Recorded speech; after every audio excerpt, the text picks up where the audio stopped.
Oui, il a été mis en examen le 2 mars, donc il y a quelques jours. On va peut-être rappeler, les faits. C'était le 26 février. Une jeune femme qui est âgée, de 24 ans, elle va se présenter au commissariat de Nogent-sur-Marne, dans le Val-de-Marne. Elle déclare avoir été violée par le joueur du PSG, mais elle précise qu'elle ne souhaite pas porter plainte. Une procédure est quand même engagée, ouverte, suite aux déclarations, de cette jeune femme. Elle va expliquer aux enquêteurs qu'elle a connu le joueur via le réseau social Instagram, que c'était le 16 janvier dernier. Ils vont commencer à discuter et se donner rendez-vous le 25 février, donc il y a quelques jours.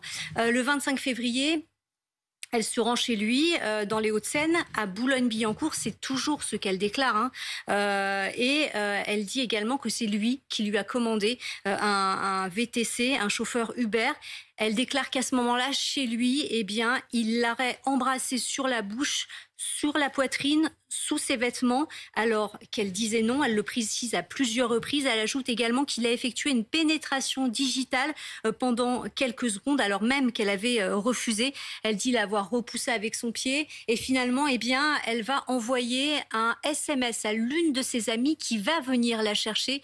La jeune fille, je vous le disais, n'a pas souhaité porter plainte, mais c'est le parquet de Créteil qui était initialement saisi des faits, qui va transmettre, vu la sensibilité de ce dossier, donc ce dossier et cette affaire au parquet de Nanterre. La sûreté départementale des Hauts-de-Seine a auditionné le joueur du PSG jeudi et l'a donc mis en examen. Il a été placé sous contrôle judiciaire avec évidemment interdiction de rentrer en contact avec cette jeune fille.